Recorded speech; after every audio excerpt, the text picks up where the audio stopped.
What's going on, everybody? Welcome back to episode 26 of Bound to Improve. My name is Landon Eller. And I'm Chris Pound, and the book that we decided to read this week was $100 Million Offer by Alex Hormozi.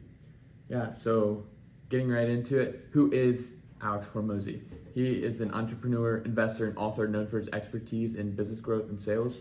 He has founded acquisition.com, a company that helps business scale to 100 million and beyond. And he first gained his success by building and selling multiple gym-related businesses before transitioning into helping other entrepreneurs create high-value offers and improve their sales strategies. Yeah, this book is kind of broken down into sections that go into detail about all the sides of the $100 million offer, including pricing, creating value with your offer, enhancing your offer with scarcity, urgency, and bonuses. Yeah, so we're going to break down a few of those main themes today, starting with creating a Grand Slam offer. Yeah, have you ever wondered why some products are able to fly off the shelves while others seemingly sit there and collect dust? Let's talk about how to create an offer that is so good that your customers cannot say no. Yeah, so Alex states in the book that all businesses generally face the same two problems: not enough cash and not enough clients. And this is a repeating cycle. So when you don't have enough clients, you're not creating enough cash flow into your business. Therefore, you can't invest in your resources, create new technology to provide more value, and then that's gonna, when the customers don't see that value being created, they're not gonna buy, so you're gonna lack cash again. So how do you solve this repeating cycle? The Grand Slam offer. The Grand Slam offer. And what is the Grand Slam offer? So Alex describes a Grand Slam offer as an offer you present to the marketplace that cannot be compared to any other product or service available, combining an attractive promotion, an unmatchable value proposition, a premium price, and an unbeatable guarantee with a money model, which is your payment terms, that allows you to get paid to get new customers. And this allows you to sell in a category of one, or sell in a vacuum, as they call it. Yeah, kind of think about the best deal you've ever gotten. What made you buy it instantly? That is the power of the Grand Slam offer. Moving on, the next biggest takeaway we had was the psychology behind pricing. Yeah, are you afraid to charge higher prices because you think no one will buy? Spoiler alert, raising prices might actually attract better customers. Yeah, so this really hits home on the value side of things. So there's the commoditized side, and then there's a differentiated side. Commoditized is price-driven purchases. Think a race to a bottom. So everybody's producing the same thing. So when a customer goes to the store and sees all the same products, they're obviously going to buy the one that's the cheapest. Versus the differentiated model, which are value-driven purchases. And this is essentially what a Grand Slam offer creates. It gets yourself out of that pricing war and gets you into a category of one, so you can charge that premium price. Yeah, I guess, have you ever noticed how the lowest paying clients always seem to be the hardest to satisfy and often complain the most? Why is that? Yeah, so we'll go into some effects of low versus high prices. So on the low side, this decreases clients' emotional investment and perceived value. Also, it leads to poor client results and attracts difficult customers. And lastly, this eliminates profit margins needed for quality service and growth. Yeah, however, if you raise your prices, it increases the client's commitment, perceived value, and results, attracts better clients who are easier to satisfy, and expands margins in order for you to invest in people, systems, and scaling the business. So how does charging more improve client satisfaction and business results? People believe that what they're getting, or the value, is worth more than what they're giving in exchange for it, or the price. So this Alex describes as the pricing virtuous cycle. So when you have higher prices, this attracts better customers because they want that higher quality and they're willing to pay for that. This leads to more resources.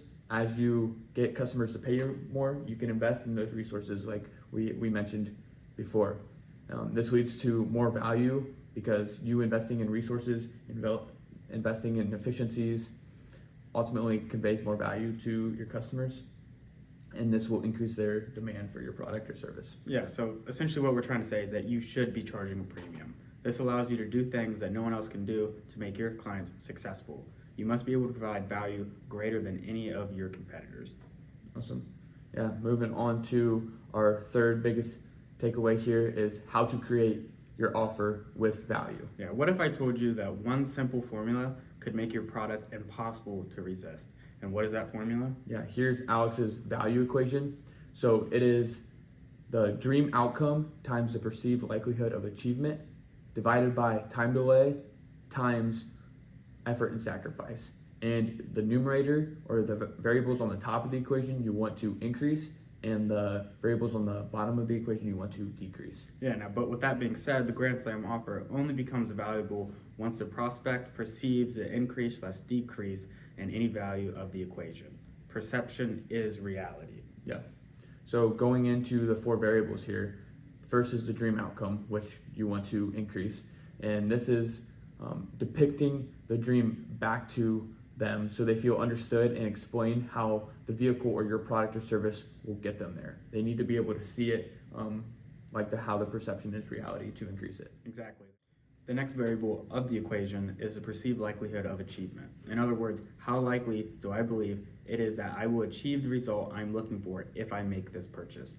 I mean, think about a surgeon. Would you rather get a surgery from a doctor who this is his very first time performing this surgery, or a doctor who this is his 10,000th time performing the surgery? What do you think? 10,000 times. 'Cause he has Exactly. more experience. Exactly. And you're more likely to get your outcome you're looking Yeah. for. So now moving on to the denominator side of things, which you are looking to decrease. The first is time delay, and this is simply the time between a client buying and receiving the promised benefit. So take, for example, why do most people opt for plastic surgery rather than going and get the gym membership? Yeah, because of the time delay. They realize that if they get this surgery, they can see the results almost immediately, rather than if they were to get a gym membership and maybe focus a little bit more on their nutrition and daily exercise.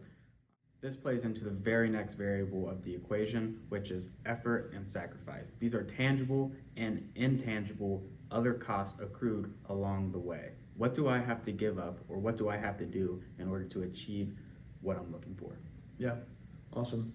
So just to wrap up again, the value equation is your dream outcome times your perceived likelihood of achievement divided by the time delay times the effort and sacrifice. Yeah, so let's talk about how do you create the Grand Slam offer? What are the steps that we need to take in order to have a Grand Slam offer? The first step is to identify the dream outcome. Understand what the client's ultimate goal and experience is so you can relate to that and convey the ultimate value. Yeah, I feel like the more you're able to relate with the customer, the better off that this interaction is going to be. And so that goes into the second step here, is to list the problems. Think from the perspective of the client. The more detailed, the better. What are the problems that they may be thinking that they may come and face with, and then go back and figure out the solutions to those issues. Yeah, and this list should ultimately be huge. This needs to be every single problem, because if there is one problem that's left unsolved, they're not going to see the value in your product and they're going to go somewhere else. So after that, listing out all your problems, for each problem you've identified, you need to then go and write a solution for every single one of those problems. So your big list of problems is going to turn into a huge list of solutions as well for those problems. Then next is to create your solution delivery vehicle. And this is how you're going to deliver your product. So you have to think about all the possible ways of doing this. Yeah, what could you do to make someone immediately say, all that, seriously, yes, I'm in. It's the value, how much of the perceived value that they're gonna gain if they go with your product or service. And there's a lot, there's a bunch of different mediums that you can use. So we're gonna provide a few examples here. So these are some questions that you can ask. What personal attention do I want to provide? Are they one-on-one meetings? Is it you to a small group of people, or is it one to a large group of people? Next is what medium do you want to deliver the information? Zoom, phone call, text, chat. So those are just a few examples of ways that you have to think about of how you are going to provide that product and or service. And an important note is you have to do this for each problem and solution, because the ideas you come up with for one of them could help you gain insight into another one of the problems and solution. Yeah, moving on to step 5 here is the trim and stack. Look at the cost of providing the product or service and start by removing the ones that are high cost, low value, and then low cost, low value. Those are ones that you're going to put too much effort in, and you're not going to see that the quote unquote profit back. It's just the margin's not big enough, and so it's not even worth pursuing. Yeah. Then there's the stack aspect. So I could just give Chris one product and be like, here's my one thing. But if I say, here's this, and then here's this, and then you also get this thing On top. they're going to be like, wow, I'm getting so much value compared to the price that I'm paying. And that's going to allow you to charge those premium prices, and that gets into everything that we talked about previously. Yeah, moving on to the next section, another key takeaway that we had here was mastering scarcity and urgency. Have you ever rushed to buy something because you thought you'd miss out? That's scarcity and urgency at work. So let's talk about how you can use these to boost your sales. Yeah, so what is scarcity? It results from a fixed supply or quantity of products and services that are available for purchase. Then on the other hand is urgency, and where scarcity is a function of quantity, urgency is a function of time. Yeah, and you see businesses do this all the time. For example, look at Amazon. How many times have you been looking at a product and you see only 7 left available in stock?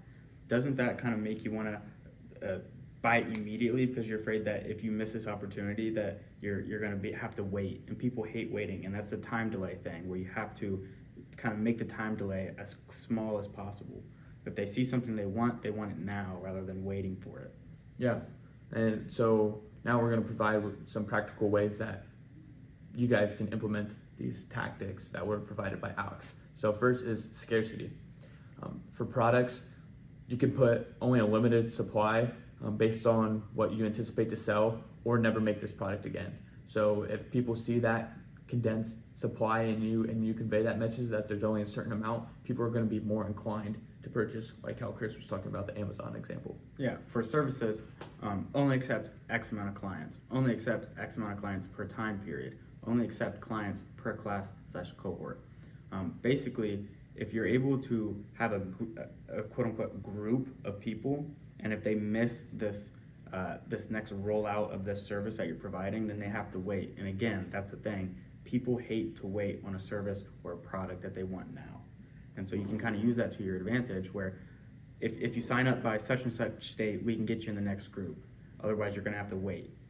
Yeah, so this leads into the important note I was going to mention here is if you are using the scarcity tactic, you must sell out. And then you have to let people know that you sell out. Because if they were on the fence between buying and not buying and ended up not, then they're going to see that they sold out and they're going to be like, dang, like people must have really got value from what they were selling. And so next time, exactly, their desire is going to be even higher to purchase. Yeah. Talking about urgency, deadlines, they drive decisions.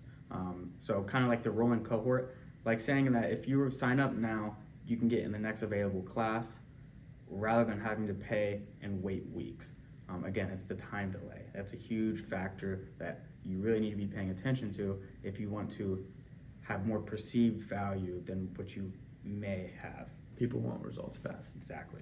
Next is your rolling seasonal urgency, and this is having promotions each month or season named in a different fashion with an attached due date. So you always see New Year promotion that is done on January 30th, and then you could go into February and say Valentine's Lovers promo that ends February 30th, and you can kind of see how that trend could continue throughout the 12 months of the year to always be creating that urgency or scarcity. Yeah, so that kind of wraps up the key takeaways that we had from this book.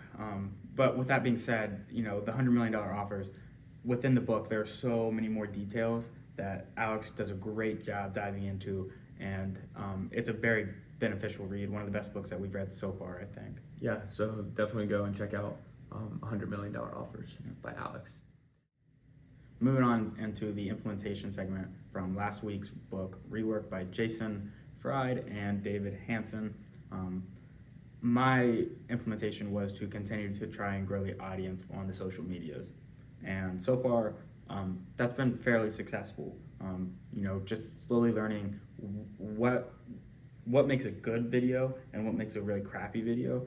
And kind of really diving into the analytics more rather than just kind of posting stuff and forgetting about it has been a huge thing for me. And I give Chris kudos because he actually has been putting and spending a lot of time into the social media side of things. And mine was similar to his, and I was going more on the personal route. So I picked 5 people that I shared the podcast with personally to try to promote it in a different fashion. Yeah, so let's talk about the implementations that we have from $100 million offers. Yeah, so we want to really create value. So how we decided that we were going to try to do that is we want to start curating an email list and providing a newsletter that's basically a more in-depth and robust summary of the books that we read each week. So you can dive into those more on your own time. Yeah, we take fairly detailed notes of the books that we read.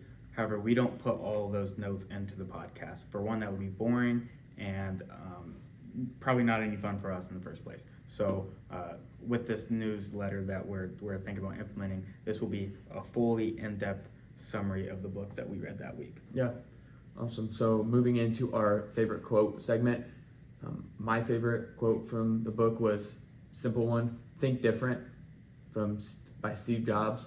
And I chose this because a lot of the stuff in the book is fairly common knowledge, I would say. Like, for example, scarcity.